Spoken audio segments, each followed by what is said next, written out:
Olá, sejam todos bem-vindos, bem-vindas a mais um episódio dessa quarta temporada do podcast Café com Vinho. Eu sou Andréa C. Costa e hoje eu trago o Gustavo Messirian para falarmos a respeito aí de fundos imobiliários versus fundos europeus, parte 2. Isso mesmo, agora nós vamos ver a tese do Gustavo e os resultados que ele atingiu ali a respeito desse tema. Seja muito bem-vindo mais uma vez. Hoje nós vamos ser um pouquinho mais técnicos, mas é importante até para os investidores, de uma maneira geral, conhecer um pouco mais a fundo a respeito. Seja muito bem-vindo, Gustavo, mais uma vez. Gostaria que você se apresentasse ainda para quem não te conhece, aí sim, vamos adentrar aí aos seus resultados da sua tese. Bom, muito obrigado, Andréa.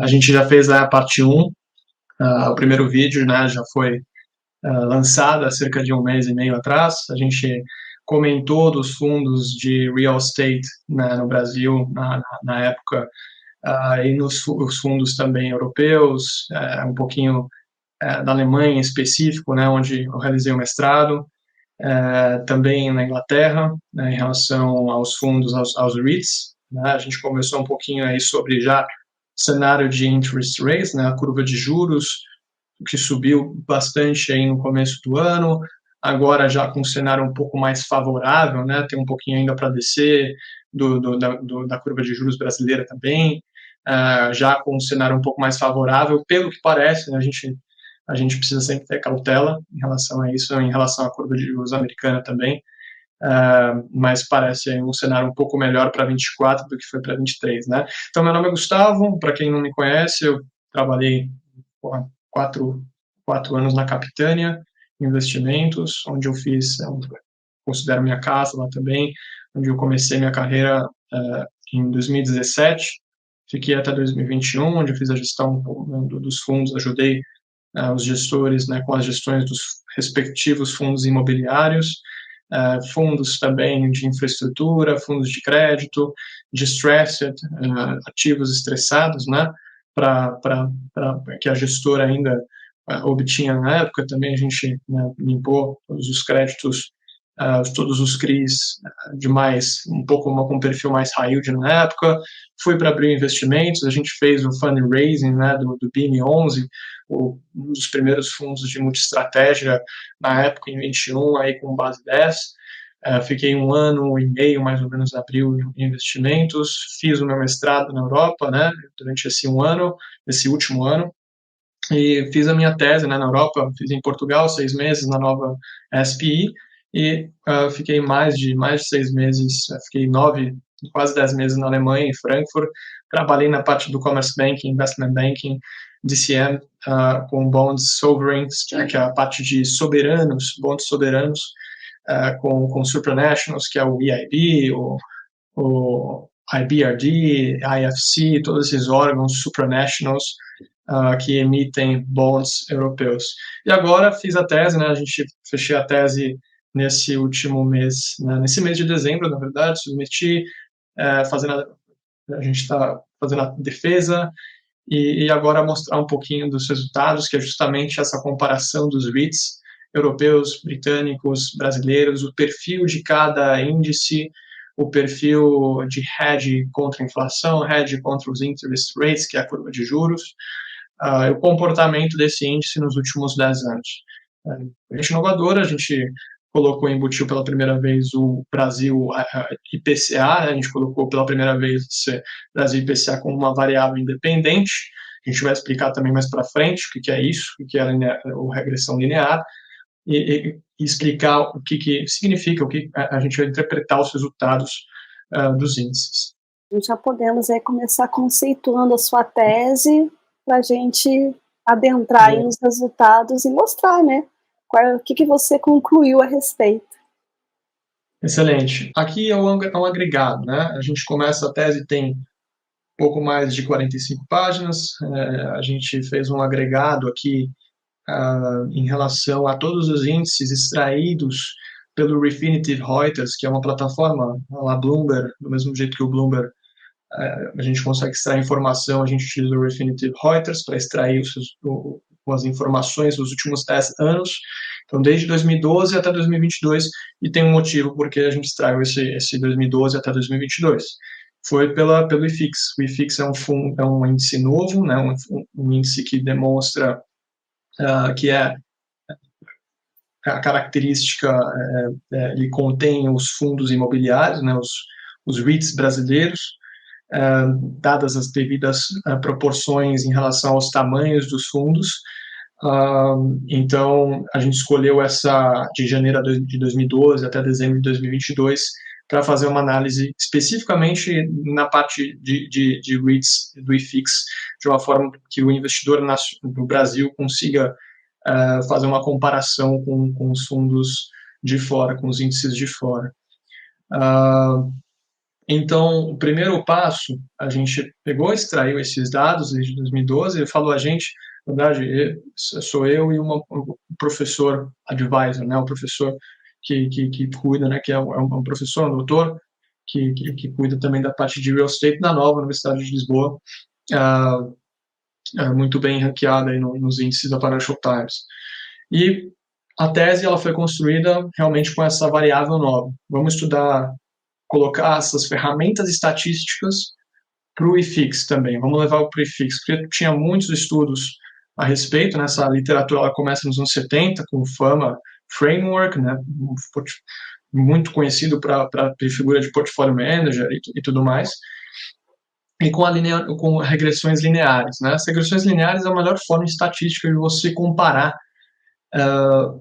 índices. Na verdade, não a melhor forma, mas a maneira mais fácil, onde a gente consegue comparar uma variável através da variável independente às variáveis dependentes.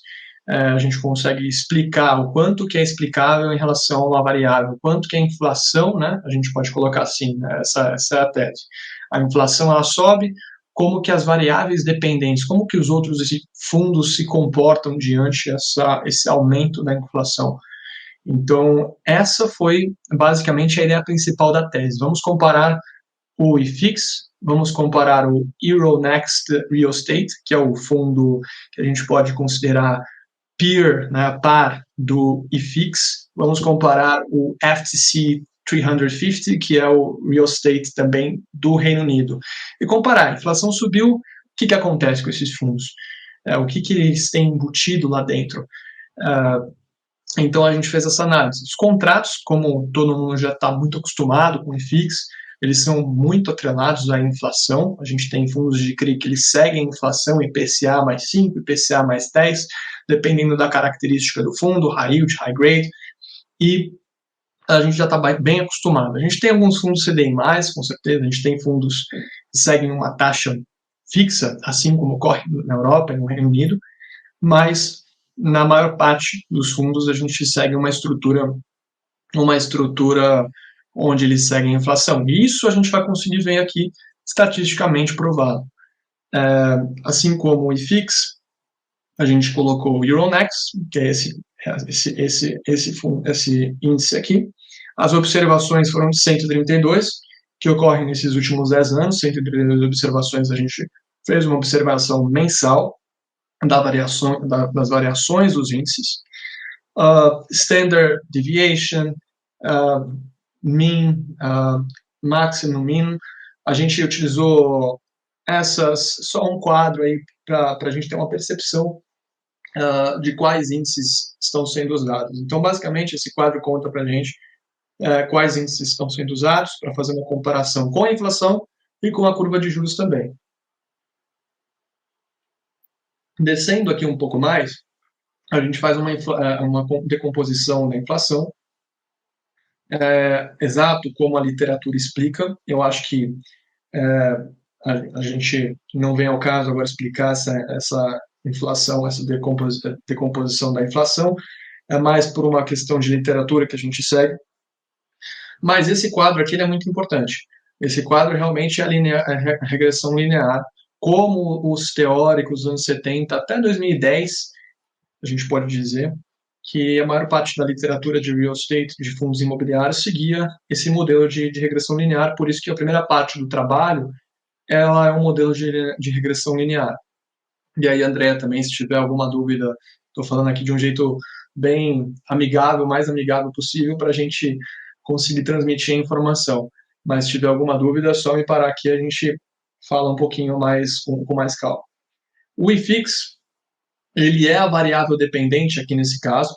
Então, todos esses índices aqui, inglês, FTSE, UK, aqui interest rates, tá? Curva de juros, CPI, inflação do Reino Unido, Europa, Euronext Real Estate, Europa interest rates, que é curva de juros, inflação europeia, Ibovespa, IFIX, Brasil interest rates, que é a curva de juros, IPCA, inflação.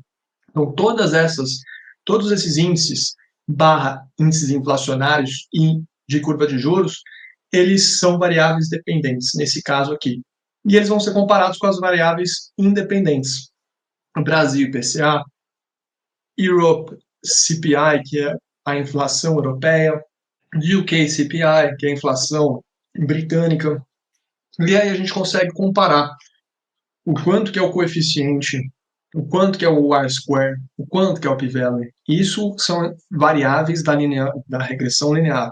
Então, o R-square, que é esse cara aqui, o R quadrado, né, o R2, ele tem um score. Então, basicamente, o IFIX, ele pode ser explicado, a variação do IFIX, ele pode ser explicada, 82% da movimentação do IFIX é explicado a variável independente pela movimentação da variável independente, que nesse caso é Brasil IPCA. Então, se o IPCA no Brasil ele sobe, ele desce, essa variação, ainda não estou falando de correlação, em relação à parte negativa e positiva. A gente está falando do que é explicado, o R-square, a gente está falando de regressão linear, né, a primeira parte, o R-square. 82% do IFIX, ele se movimenta em relação ao IPCA. Ele é explicado em relação ao IPCA. E aí eu não estou falando, mas o IPCA ele caiu agora, e o IFIX nesse último mês cresceu 4%, Gustavo. Então você está errado. Na verdade, isso é nos últimos 10 anos. Né? Então, é nesses últimos 10 anos, de 2002, aqui, como eu explico aqui embaixo, Linear Regression Monthly Data, 2012, 2022. Então, aqui, 2012 até 2022. E a gente coloca também aqui os níveis de significância. É importante, quando você faz uma regressão linear, que os níveis de significância permaneçam baixos. Ele atua, os níveis de significância, o p-value só como validador. Então, se você tem 3 estrelas aqui, igual eu explico aqui, P menor que 0.1, P menor que 0.05, P menor que 0.01, eu explico aqui, então 3 ele só está atuando como um validador, que a sua base de dados realmente é uma base forte. Então 3 é o melhor cenário. A gente consegue explicar que esse 82% é sim relevante, a gente não tem como ignorar essa hipótese. Né? E o coeficiente, basicamente, ele é um coeficiente onde ele se orienta de forma positiva. Se o IFIX, se o IPCA ele sobe, o IFIX também tende a subir. É claro que a gente está falando nesses últimos 10 anos. A inflação subindo, o IFIX subindo de uma forma considerável e parelho ali, onde a gente consegue comparar os dois índices. Já na Europa, esse cenário é totalmente diferente, porque os contratos eles não estão atrelados, como a gente falou na primeira parte do vídeo, eles não estão atrelados ao IPCA, ao CPI, à inflação, ao nível de inflação, e devido a uma situação histórica na Europa e no Reino Unido como um todo. Na Europa a gente não tem os contratos atrelados como ocorre aqui no Brasil, né, eles começaram a fazer esses contratos, eles começaram a se defender da inflação quando eles viram realmente que a inflação ia chegar.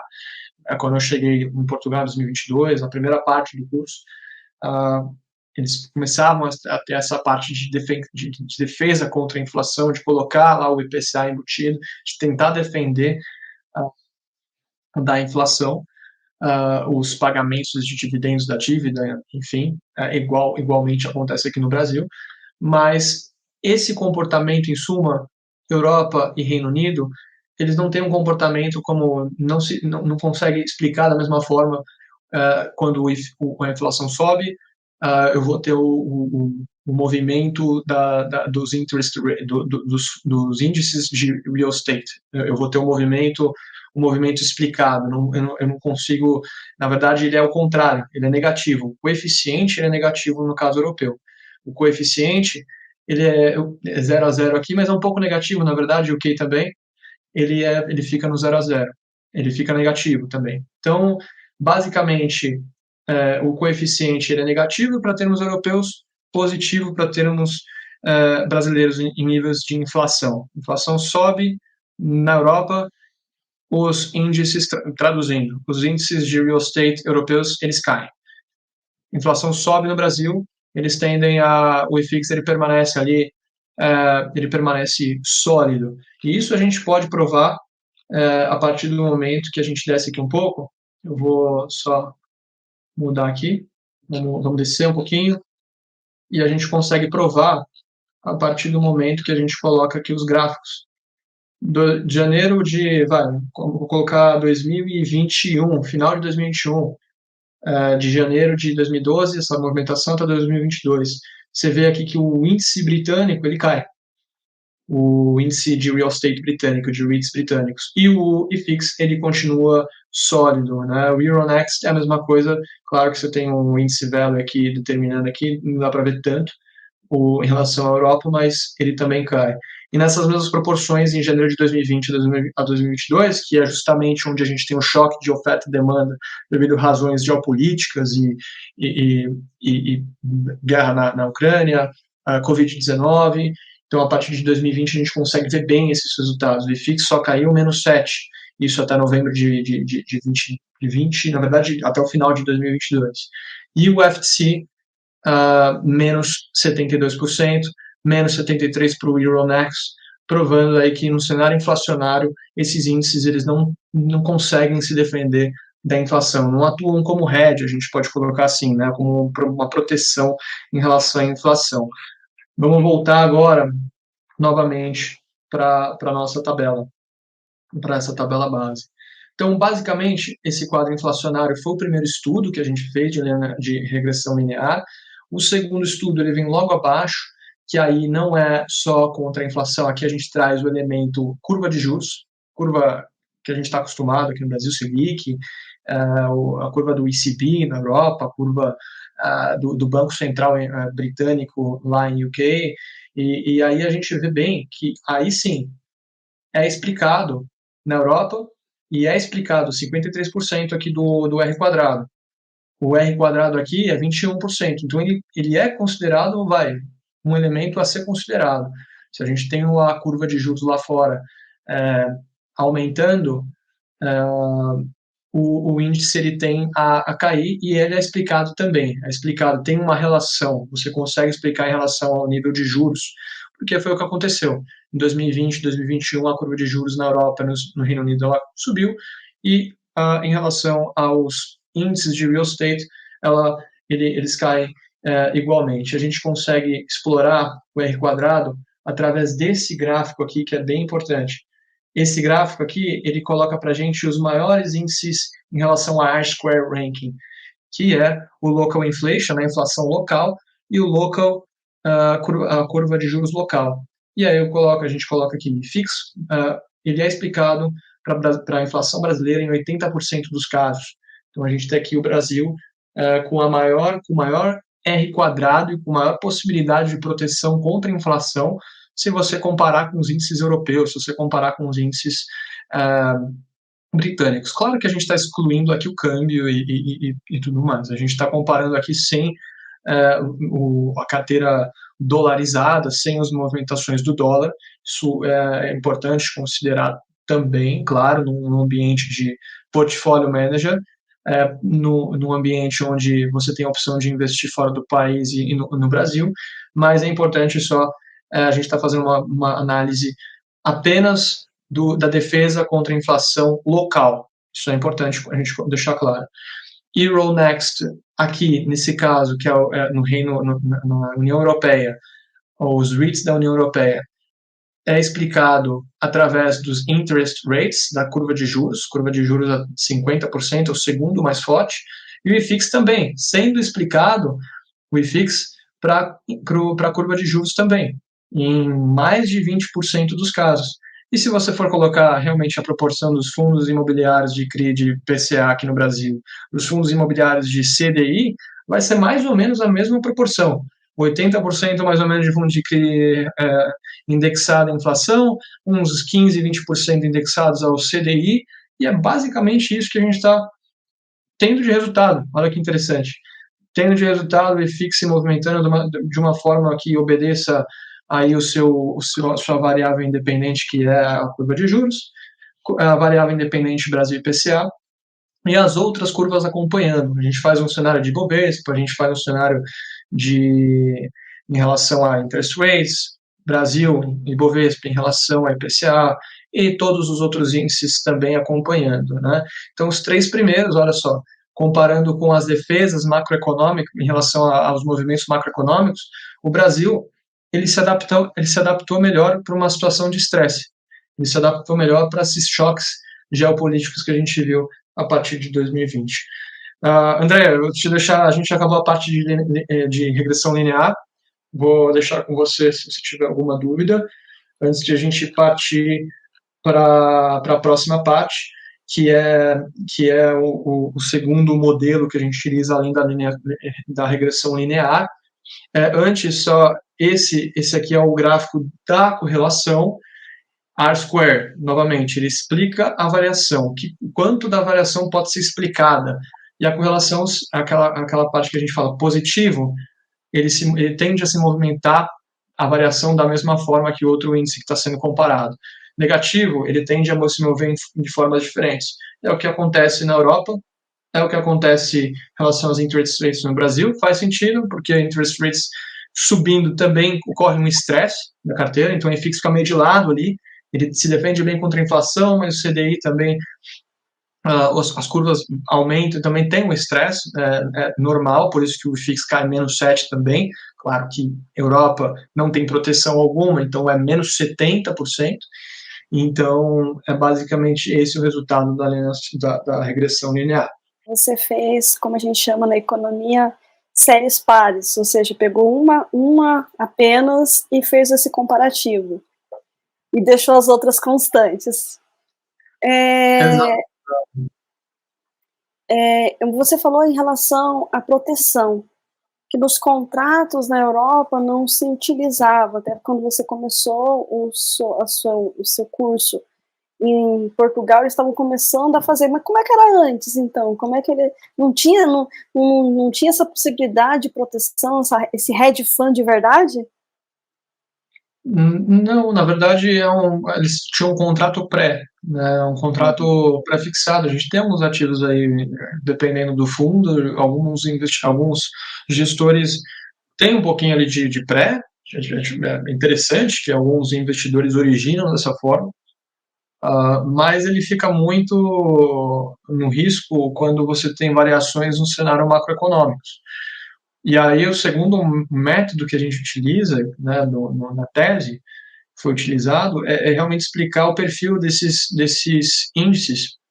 E aí a gente vê que realmente o perfil do Euronext, que é o índice, o IFIX europeu, e o perfil do IFIX britânico, eles não são, eles têm um perfil diferente do IFIX, né? Eles têm um perfil, você consegue prever em situações onde o mercado ele está mais predictable, ele está mais flat, vamos colocar assim, está mais sem muitos estresses macroeconômicos.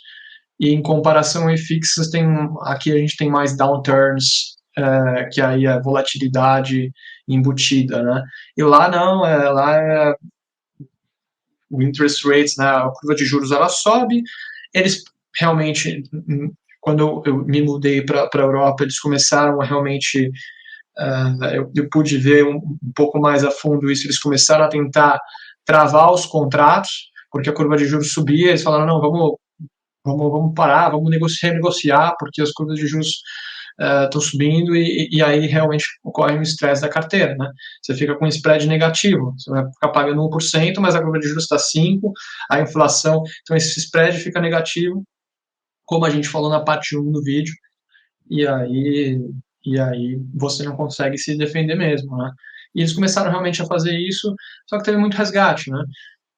Teve bastante resgate em fundos europeus. Eu conversei, por exemplo, tenho amigos também trabalhando em fundos de real estate lá na Alemanha, por exemplo, no Deutsche Bank, na DWS, e tomando muito saque, apesar de ter situações muito oportunísticas, né, ativos muito oportunísticos que você consegue comprar com um metro quadrado melhor, um prime office em Frankfurt, em Paris, em Londres. A questão toda é que você teve muito resgate. As pessoas não querem saber, elas querem ficar no interest rates, querem comprar um SEC, um bonds, um sovereign, e aí, que é os ativos soberanos, né? Para que eu vou comprar um real estate? Se é para ter um spread negativo em relação à curva de juros e à inflação, né? Eu vou ter uma carteira negativa. Então não faz sentido nenhum você ficar com uma carteira em Euronext ou FTSE 350, que é a curva é o índice britânico. Só que agora, com a curva caindo na Europa, você começa a ter realmente uma, uma volta desses investidores para os real estates, porque a curva começa a cair, né? Agora, na verdade, não, né? A curva ela está flat agora, né? Mas o fato de o ECB sinalizar que ele pode, no meio do ano, de repente, começar a mover a taxa de juros de novo, a gente pode ver, a gente pode não, na verdade, a gente vai ver uma volta desses índices, muito porque os contratos pré, eles voltam a ser até algum spread positivo em relação à taxa de curva de juros e à inflação como um todo, né? Acho que era esses os pontos aí que achei interessante deixar um pouco Legal. mais claro para o pessoal.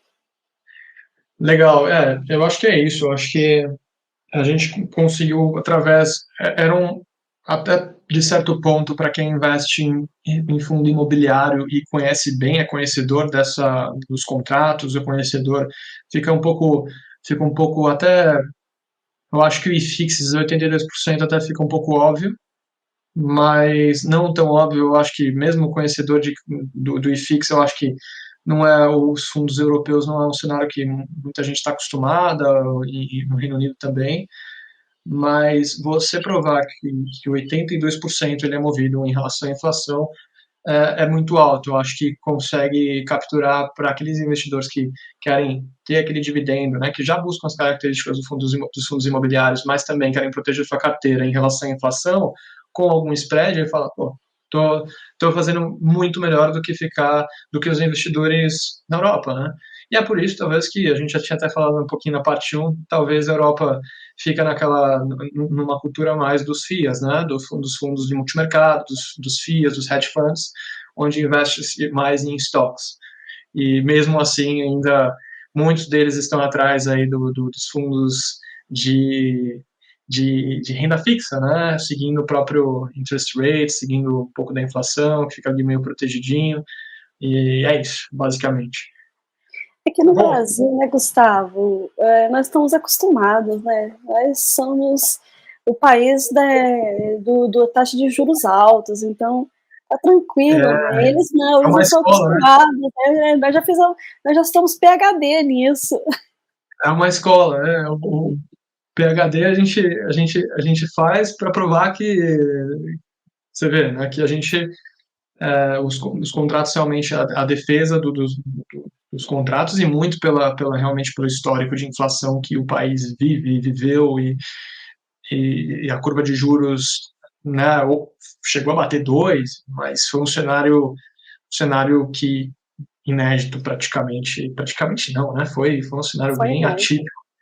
Totalmente atípico, eu diria. Totalmente atípico, e aí você é obrigado a subir a taxa para quase 14, e aí depois volta para níveis onde deveria ficar, que é uns 7 até uns 9. Provavelmente aí quando a curva começar a fechar nos Estados Unidos também, que é o que a gente tinha falado, né? Mas o IFIX ele não é a terceira, a quarta derivada, mas ele realmente também tem variação, e é explicado isso aqui. A gente basicamente está comparando o índice e falando, olha, tudo bem, é a terceira, a quarta variável, mas ela chega, a derivada vai chegar, a conta ela chega, Com Então, é só certeza. provando que realmente, mas não precisa ter realmente um macro, mas a gente está comparando aqui e realmente está vendo que existe algum fundamento. Exatamente. Bom, aqui a parte de Python, a gente fez tudo, todo o estudo foi feito em Python, extraindo do Refinitiv, como a gente colocou no começo, os índices eles foram extraídos todos em Python, por uma questão de plágio, a gente deixou, para não ficar tão igual, quanto a gente explicou o código aqui, ao invés de deixar todo o código aqui, mas o código, teoricamente, se você colocar a gente vai ter todos esses outputs, né? E aí a gente vai para um cenário do MS-VEC-M, né? Como eu expliquei, que é o Markov Switch Vector, que é uma ferramenta, um modelo econométrico. A gente também fez em Python, modelo econométrico que basicamente explica estados. O estado 0, o estado 1, né? O output do modelo será, vamos voltar um pouquinho aqui, até a página 19, onde a gente tem basicamente uma explicaçãozinha que eu acho que é interessante a gente passar para o investidor, uma explicação do que é esse modelo econométrico. Esse modelo já é um modelo mais avançado de estatística, de econometria, que vem sendo utilizado nas ferramentas de real estate, nas ferramentas em ativos de fundos imobiliários, nesses índices, ele vem sendo aplicado por alguns estudiosos desde 2020. Então, a literatura ela começa a falar, tá bom, linear regression, a regressão linear, a gente já comparou bastante, talvez esse modelo a gente consiga extrair novos resultados. E esse modelo, como a gente coloca aqui, o estado 0, ele simboliza uma fase, o mercado steady, né, o mercado mais firme, e com um comportamento mais previsível. Basicamente, o estado 1, a gente considera que esse índice é mais previsível, que é o que acontece, já vou falar já o resultado, que acontece com o Euronext e o que acontece com o FTSE 350, que é os dois, é o IFIX deles, né? Então, ele vai ter um State 1, um State 0. E o State 1 é todos os estados que têm mais downturns, que têm mais volatilidade embutida no índice no geral. E esse estado 0, esse estado, os contratos, ele é movido, né? Então, ele não é fixo. Os estados 0, estado 1, ele se movimenta. Os índices, eles se movimentam ao longo do tempo, a partir do momento que você vai mexendo nos ativos, né? Eles investem em fundos imobiliários, os índices eles são formados por fundos imobiliários que investem diretamente, eles têm real estate, eles têm créditos imobiliários, eles têm ativos lares corporativos, eles têm shopping centers lá dentro. Então, o estado 0 ele simboliza um momento mais tranquilo de mercado, onde os índices são mais previsíveis, e aqui, em contraste, o estado 1 pode sugerir que o mercado ele tem mais volatilidade, downturns, e tem um comportamento menos previsível. E aí que a gestão ativa também surge, né? A gente pode falar, derivada impacta, ela realmente impacta nesse longo prazo de 10 anos, mas por isso que tem tanto gestores aí ativos no mercado financeiro, no mercado de real estate, no mercado de fundos imobiliários, porque ele não é tão previsível. Você vai ter ativos descontados, você vai ter melhores originações, você vai criar valor de formas diferentes, cada casa vai criar valor de formas diferentes. E aí a gente faz toda uma análise aqui no texto, mas que a gente já pode pular para o gráfico, que é basicamente esse texto aqui traduzido. Vamos pular lá para o gráfico. Então, esse gráfico aqui, o estado 0, todos os fundos, né, todos os índices, a gente está falando de índices, né, então, estado 0, ele tem 1, que é 100% de chance de seguir o estado 0, pro Euronext Real Estate e pro FTSE 350 Real Estate, o IFIX britânico, 100% de chance de seguir esse estado 0, mais previsível, mais a gente consegue prever, interest rates, curva de juros subindo, o índice vai cair, então fica um pouco mais previsível. Já todos os outros índices, incluindo Ibovespa, incluindo até mesmo IPCA, até mesmo interest rates, eles já são mais imprevisíveis, já são um pouco mais imprevisíveis. Aqui a tabela aí de só o índice de real estate britânico e só o índice de real estate europeu. Então, você tendo um zero aqui, significa realmente que o índice, na hora que os juros voltarem para casa, não digo cenário negativo como foi na Europa, mas talvez um cenário um pouco mais expansionista, né, uma curva de juros mais expansionista, a gente vai ter uma volta desses índices, porque eles são mais previsíveis, você tem a previsibilidade deles. E como eu coloquei, a gente descobriu, eles são mais previsíveis, então vamos ver, desde 2012, como eles se comportam. 2012, o que teve na Europa, o que teve no Reino Unido? A gente teve, o Reino Unido fazia parte da União Europeia. A gente teve a crise dos PIGs, a gente teve crise na Itália, crise na Grécia, crise em Portugal, Espanha, e aí a gente teve um comportamento desses índices europeus de real estate na casa do 1, o State Zero, 100%. E depois ele ficou, quando a curva de juros retrocedeu na Europa e no Reino Unido, ó, você vê que as duas curvas são bem parecidas. Ó. Reino Unido, Europa.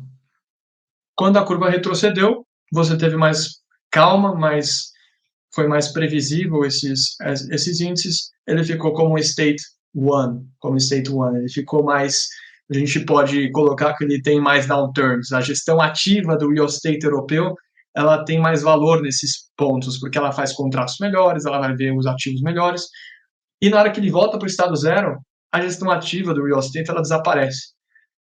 E é o que está acontecendo. Pessoal, por exemplo, eu conversei com esse amigo de AWS, foi para o Morgan Stanley na parte de real estate, mas está tendo muito resgate. Está tendo muito resgate porque vai ficar de lado. Os índices vão ficar de lado na Europa até o momento que eles atrelarem ao IPCA, aos interest rates, e esse caminho que já aconteceu no Brasil pode acontecer na Europa, se a curva de juros ficar muito tempo nesses patamares, tende a convergir porque o cenário que a gente tem aqui no Brasil. Caso contrário, só vai retroceder, e aí vai depender do mandato do fundo, de cada fundo, se eles vão querer atrelar a um CPI, né, a inflação deles lá ou não. Mas, basicamente, esse índice pode ser comentado aqui como o estado 0 e estado 1, ele não é estático, né? E a mesma coisa para o IFIX. O IFIX é o contrário. Ele começou sendo perfil mais previsível. O que tinha lá atrás, no IFIX? Era mais fundo de tijolo, era mais o que a Europa já tinha. E aí veio os certificados de recebíveis imobiliários. Então tem toda uma dinâmica, obedece bastante essa dinâmica e é aprovada através desse método. E ele vem para reforçar, ele vem para pela primeira vez colocar o IFIX nesse bolo aí também de comparação com os índices principais, né, em relação à Europa, né, não aos Estados Unidos ainda, mas boa parte da literatura ainda não colocava o IFIX. A gente tem alguns pesquisadores já fazendo pesquisas utilizando o IFIX, mas com a base desde 2012 a 2022, comparando com uma abordagem mais da literatura de real estate ainda não tinha. E os resultados são basicamente esses, Andrea. Então, a gente basicamente prova que o IFIX ele realmente se move em relação à inflação, que o interest rates para o europeu ele consegue prever um pouco mais, tem mais um comportamento mais que a gente consegue realmente provar. E o estudo basicamente foi esse, André. Não sei se ficou alguma dúvida desse último modelo do Markov Switch Vector. Eu acho qual a percepção que eu tive a respeito, né? Primeiro, que por eles não serem atrelados, eles têm um comportamento inversamente proporcional, ou seja, se a inflação sobe, né, daquele país, o fundo cai, né, o desempenho dele se torna negativo pela essa inversão, né, existente. E nós, como o nosso IFIX, né, a partir do momento que ele começou a ter muito mais fundos de papéis, né, ou seja, teve essa proteção existente ali dentro, consequentemente ele se tornou mais positivo, então não teve a variação estava muito próxima, né? A correlação estava muito parecida. Então, se subir, ele subia, se descia, ele descia. Já diferentemente do que acontece na Europa. Até é interessante o próximo estudo, se você quiser fazer com os REITs americanos, Gustavo, e mostrar. Aí vai PhD, aí tem uma história para a gente deixar para o futuro, claro, mas a parte de research da literatura e de estudo mesmo, né, de equity research, utiliza bastante regressão linear, os métodos seriam os mesmos, a gente conseguiria fazer com os REITs americanos, de uma forma até rápida, porque os códigos a gente já possui em Python, a gente praticamente só pegaria no Refinitiv toda a base de dados, colocaria nos códigos e o output a gente consideraria aqui também, para ver o desempenho lá também. Então, uma coisa muito rápida. Tendo os códigos, o output ele vai ser bem rápido e a gente conseguiria comparar com todos os fundos aí, com todas as bolsas relevantes mundiais, Japão, Estados Unidos e realmente é um estudo macroeconômico do IFIX, que é uma coisa que o investidor não está muito acostumado, né? Mas realmente a gestão ativa. E quando ela é chamada, né? Quando a gestão ativa ela é chamada. Você vê na Europa esse MS Vector, né, ele consegue demonstrar bem aqui, ó, ele consegue demonstrar bem quando a gestão ativa ela é mais, quando ela consegue capturar mais valor para o investidor, que é justamente quando essa faixa aqui do estado 1 ela vai para o 1. E quando ela deixa de fazer,